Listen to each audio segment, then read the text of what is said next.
नमस्कार, आप सभी को स्वागत है। मैं हूं आपके साथ विनय। इस वक्त हूं फतेहपुर क्षेत्र में। फतेहपुर क्षेत्र के बीच में अगर बात करें तो मेरे पास एक मुद्दा सामने आया है। जिस मुद्दे की अगर बात करें तो ये शाखा ग्राम सभा का मामला है। जो शाखा ग्राम सभा का मामले पे एक कुछ धनराशि को लेकर कुछ मामला सामने आया। जो मामले को लेकर मेरे पास एक व्यक्ति आए हैं, उन व्यक्ति से जानने का प्रयास करते हैं क्या कुछ मामला है, किन मामलों को लेकर हमारे बीच में आए हुए और इस मामले को लेकर कहां कहां तक गए हैं, इन्हीं से हम जानने का प्रयास करेंगे। जी, क्या नाम है आपका? मेरा नाम अंकित शुक्ला है। मैं अंकित कंस्ट्रक्शन एंड सप्लायर्स का प्रोपराइटर हूँ। मेरे द्वारा ग्राम पंचायत शाखा में एक इंटरलॉकिंग रोड में मटेरियल की आपूर्ति की गई थी, जो विगत 1 वर्ष पूर्व में की गई थी, जिसका कुल अमाउंट लगभग 7,20,000 रुपए का है, जिसकी एस्टीमेट, MB, बिल, वाउचर सारा कुछ प्रधान और जो सक्षम अधिकारी होते हैं उनकी साइन करा के सचिव हिमांशु कुमार के पास में मेरे द्वारा दिया जा चुका है। जी, इस मामले को लेकर जैसे कि आपने बताया कि ये सारे मामले हैं, इन मामलों को लेकर कहां कहां तक गए, अभी तक भुगतान क्यों नहीं हो पाई? जब से ये वित्तीय वर्ष चालू हुआ तब से अप्रैल से लगा के अभी जो महीना चल रहा है अक्टूबर तक कोई भी भुगतान शासन द्वारा 15वां वित्त और राज्य वित्त का कुछ शासन से जो किस्त आती है वो आई नहीं थी। तो जब तक किस्त नहीं थी तब तक सेक्रेटरी सचिव के द्वारा हमको ये आश्वासन दिया गया कि जब किस्त आ जाएगी तब आपका भुगतान कर दिया जाएगा। अभी दिवाली के पहले किस्त आ तो गई थी लेकिन वो चढ़ी नहीं थी। तो जब किस्त आई, किस्त चढ़ भी गई, तब भी आश्वासन था कि आपका भुगतान हो जाएगा। लेकिन जिस दिन भुगतान किए जा रहे थे, हमारे भुगतान के अलावा बाकी शाखा ग्राम सभा में करीब करीब 8 साढ़े 8 लाख रुपए के भुगतान किए गए हैं, जिसमें हमारा भुगतान नहीं हुआ है। जब ये हमको जानकारी हुई तो उसी समय हमने मुख्य विकास अधिकारी महोदय को पहले तो फोन से अवगत कराने का प्रयास किया। तो वो कहीं मीटिंग पे थे, तो उन्होंने कहा प्लीज टेक्स्ट मी। तो उनको पूरा मैटर मैंने लिख के मोबाइल के माध्यम से उनको मैंने SMS किया हुआ था और व्हाट्सएप भी किया था। और इसके पूर्व में फिर दीपावली की छुट्टियां लग गई तो कोई भी सक्षम अधिकारी मिले नहीं। अभी फिर जब सारी चीजें सामान्य हो रही हैं त्योहार के बाद में, उसके बाद फिर आप लोगों के पास है।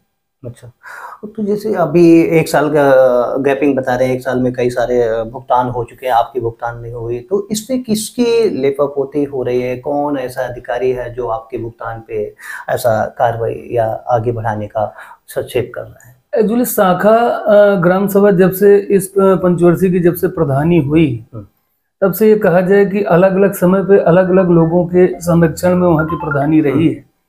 प्रधान राकेश कुमार ये कहा जाए जरूरत से ज्यादा सीधे हैं या तो कहा जाए बेवकूफ है। अलग अलग समय पे अलग अलग सचिव, क्योंकि जब 2 लोगों का पैरेलल मामला होता है, अध्यक्ष होता है ग्राम पंचायत का प्रधान और सचिव सेक्रेटरी, इन दोनों का जब तक मिली भगत होती है, जब दोनों का सामंजस्य ठीक होता है तो चीजें सही चलती हैं। जहाँ पे राकेश क्योंकि कभी राजनीति में रहे नहीं, वो तो जनता का आशीर्वाद रहा, वो जीत गए। जब से उनका निष्क्रिय होना सेक्रेटरियों की चांदी हो गई। अच्छा। उनको हर मामले में एडवांस कमीशन की मांग होना और काम को लिंगाराम करना, काम हो रहे हैं। उसमें भी जो प्रभावशाली लोग होते हैं, तो हर गांव में कुछ ना कुछ अपना प्रभाव लोग रखते हैं, और उसमें जो प्रभावशाली लोगों के जो संरक्षण में होते हैं उनके भुगतान हुए हैं। हमने ईमानदारी से काम किया है, काम पे मटेरियल प्रोवाइड कराया है। हम तो ईमानदारी से भाई अपना आपका काम हो गया, हमारा पैसा दे दीजिए। लेकिन वो कहीं ना कहीं सचिव हिमांशु कुमार जो है वो प्रभावशाली लोगों के चंगुल में है, और मैंने किसी प्रभावशाली लोगों से व्यक्ति से कोई सिफारिश मैंने की नहीं। इसी कारण शायद उनको भी लगता है कि अगर इनका किसी सिफारिश के भुगतान कर दिया जाएगा तो शायद जो हमारा कमीशन है वो कमीशन कहीं हमारा मर न जाए। ये भी एक मामला हो सकता है। लेकिन मुझसे आपकी धनराशि कितनी फंसी हुई है? जिस धनराशि पे आप किस फर्म के आधार से आपने उस काम को करवाया था? फर्म का क्या नाम था? दो रोडें हैं, एक विकास सिंह के घर से जौहरी कोहरी के घर तक और एक विनोद सिंह के घर से जौहरी कोहरी के घर तक। किस फर्म के तरफ से आपने कार्य करवाया था? अंकित कंस्ट्रक्शन एंड सप्लायर्स के तरफ से। उसमें जो मटेरियल जो लगता है, इंटरलॉकिंग की रोडें थी तो उसमें ईंटा, क्योंकि एक रोड में नाली है एक रोड में नाली नहीं है, तो ईंटा, इंटरलॉकिंग ब्रिक और मोरम सीमेंट, ये जो मटेरियल प्रोवाइड कराया गया ये अंकित कंस्ट्रक्शन एंड सप्लायर्स की तरफ से प्रोवाइड कराया गया। लमसम कितनी धनराशि होगी? दोनों रोडों को मिला के करीब एक रोड में 3,27,000 कुछ रुपए का भुगतान है, एक रोड में 4,91,000। दोनों को टोटल किया जाए तो समथिंग 7,20,000 रुपए का अमाउंट है। आला अधिकारियों के पास जाते हैं तो आला अधिकारी क्या कुछ बोलते हैं, और क्या अगर इस मामले को सुनवाई नहीं होती तो कहाँ तक जाने का संभव होगा? एक्चुअली पंचायती राज विभाग में आला अधिकारी, क्योंकि ये मामला आज से नहीं चल रहा है, इसके पूर्व में भी खंड विकास अधिकारी बहुआ को हमने जानकारी दी थी। तो जब उनको जानकारी दी गई तो उन्होंने एक बार जब टाइट किया तो उसमें कुछ भुगतान हमारा पार्ट पेमेंट किया गया था। ये बात है, मैं करीब मई में मेरा भुगतान हुआ था।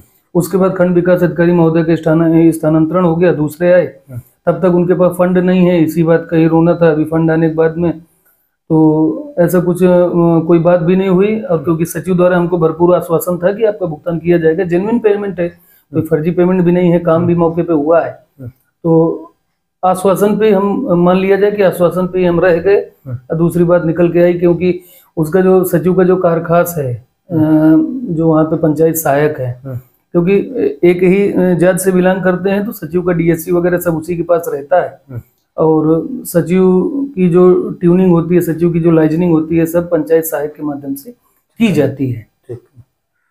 तो इस धनराशि में अगर इस तरीके से कई सारे मामले सामने आते रहेंगे तो आम जनमानस या आम जैसे कि कोई भी फर्म वाले या ठेकेदार या किसी तरीके से भी कार्य करवाने के लिए अगर तैयार भी तो होते हैं, पर अगर किसी का पेमेंट इस तरीके से रुकता है तो आगे किस तरीके से निकलेगा? क्या इन्हीं अधिकारियों के माध्यम से या लापरवाही की वजह से ऐसे ही मामले सामने आएंगे? तो क्या काम होंगे या नहीं होंगे, इससे आगे जानकारी आला अधिकारियों से लेने का प्रयास करेंगे। तब तक के लिए दीजिएगा, नमस्कार।